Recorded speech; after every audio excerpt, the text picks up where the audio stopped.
36, vem esporte. Giro Esportivo.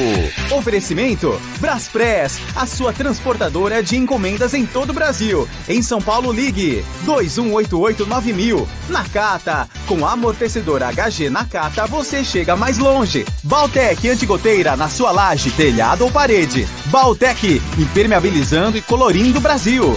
Grupo Souza Lima, eficiência em segurança e serviços. Telha Norte, a solução completa do início ao fim da sua obra. Aproveite! Tenda Atacado, tá na sua vida? Tá no Tenda! E Condus Cabos é na Elétrica Neblina, 3619-1600. Lucas Herrero, as notícias do esporte. Vamos começar falando sobre a conquista inédita do tênis brasileiro, esportes de raquete em comemoração, hein, Herrero? E bota raquete nisso, Pedro Campos. Muito bom dia a você, bom dia também a Silvane Alves e a todo mundo que acompanha o Pulo do Gato.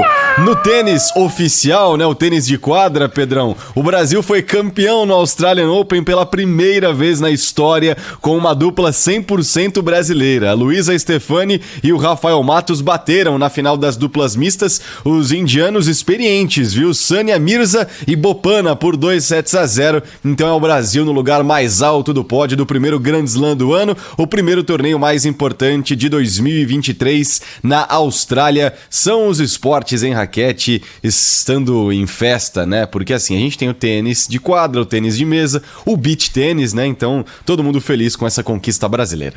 Jogaram muito, hein, Herrero? Não só na partida final, mas na semi que a gente acompanhou ao vivo aqui no finzinho do Gente, né? Você lembra que você entrou aqui pra dar o resultado, um tie-break emocionante, né? Sim, e as duplas mistas, né, tem uma característica muito peculiar que, obviamente, né, quando a mulher saca, ela saca para outra mulher receber. Quando o homem saca, ele saca para que o outro homem da dupla adversária receba. Mas durante o jogo não tem essa limitação, né? Você não precisa jogar sempre no gênero oposto, né? No seu gênero, assim. Se você tem que bater na raquete para o seu adversário rebater. Não. Então, durante a partida, você tem que mesclar a técnica com a força. Então, as duplas mistas têm uma estratégia diferente até mesmo das duplas normais, né? Das duplas em que você joga homens contra homens ou mulheres contra mulheres. Então a Luísa Stefani e o Rafael Matos conseguiram, desde o começo da temporada, ter uma característica bem interessante de entrosamento. Eles venceram o torneio anterior que disputaram, se prepararam muito bem para o Australian Open e dessa vez conseguiram um título histórico e inédito, porque a gente já tinha conseguido vitórias, né, com relação a esse aspecto do tênis mundial, mas apenas com um brasileiro nas duplas e não com dois brasileiros, como aconteceu ontem à noite. Luísa Stefani e também o Rafael Matos conquistando esse título no tênis. Temos também outros destaques para a gente trazer aqui no Pulo do Gato já, Pedrão. 6h40 da manhã. Bandeirantes de Rádio. Vamos lá então, vamos falar de futebol agora. O São Paulo goleou a Portuguesa, hein? Crise foi espantada depois dessa goleada contra o rival aqui da capital, Herrero? Na verdade, crise mesmo vive o Santos, né? Que passa por inúmeros problemas, inúmeros protestos da torcida. O Santos nos últimos 2 anos quase foi rebaixado no Campeonato Paulista. Já o São Paulo, tudo bem, tem muito torcedor bronqueado, mas começou a temporada até que razoavelmente, né? E tem um clássico pela frente contra o Corinthians às 6h30 nesse domingo. Aí sim que a gente vai ver se a equipe vai estar preparada para um torneio, né, e principalmente para algum tipo de teste um pouco mais difícil. Ontem 4-1 sobre a Portuguesa, o Galopo fez 2 gols, o Luciano desencantou na temporada, o Pedrinho fez o primeiro dele com a camisa do tricolor, então são 2 vitórias e mais 2 empates em 4 jogos. O São Paulo tem a melhor campanha do Paulistão até aqui. Falando em Santos, a gente citou o Peixão, joga no Canindé amanhã, volta a atuar na capital paulista, então mesmo que tenha o mando de campo, muito santista pensa, vai jogar na Vila Belmiro, vai ser difícil de ir para Baixada Santista, aqueles torcedores do Santos que moram na capital paulista e tem que pegar o carro toda vez e avançar, né, na serra para acompanhar a partida no estádio da Vila Belmiro. Dessa vez vai ser diferente. Quem mora na Baixada vai ter que vir para a capital para acompanhar essa partida no Canindé, estádio da Portuguesa, amanhã às 6h30 contra a Ferroviária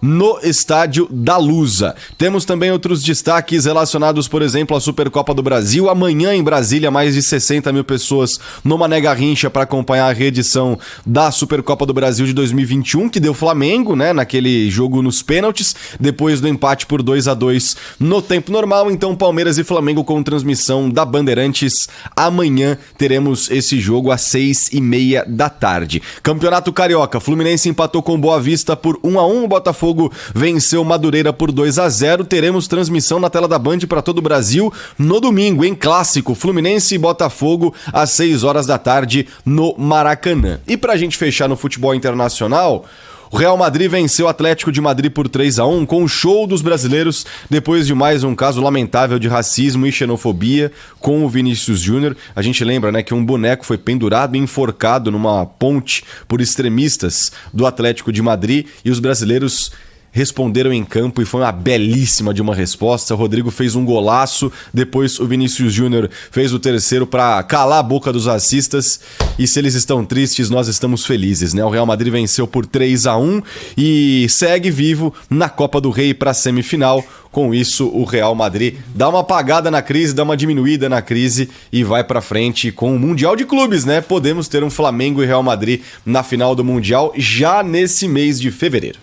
É isso aí, né? Sempre contra o Vinícius Júnior, né? Quantos ataques ele já recebeu dessa maneira? E a melhor resposta dele é essa mesmo, em campo, né? E o repúdio que os meios de comunicação precisam fazer a respeito dessas atitudes inaceitáveis, preconceituosas, repugnantes e que não trazem nenhum tipo de benefício. Pelo contrário, né? Traz ainda mais vigor para que esses atletas entrem em campo com tudo e deem o seu melhor e mostrem o seu talento. O Vinícius Júnior é um dos grandes nomes do futebol mundial hoje, com uma grande atuação na seleção brasileira também.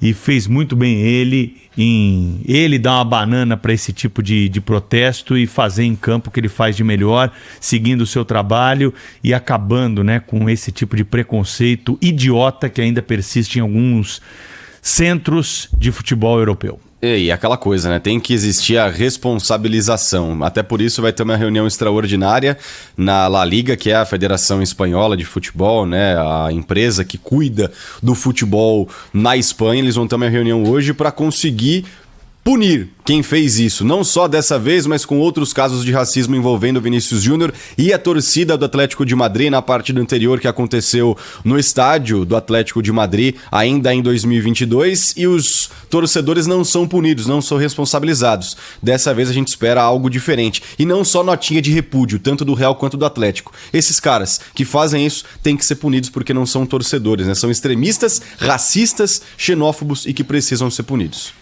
Tá aí o Lucas Herrero com as notícias do esporte. No fim de semana, destaque para o jogo do Corinthians contra o São Paulo, 6h30 da tarde no Morumbi, certo? Domingão, transmissão, é claro, da Rádio Bandeirantes. Ulisses Costa narra São Paulo e Corinthians, 6h30 no Morumbi, o primeiro clássico majestoso dessa temporada. E Palmeiras e Flamengo, claro. No sábado, exatamente, como a gente trouxe aqui, o clássico, um dos maiores clássicos do Brasil nesse momento, Supercopa do Brasil.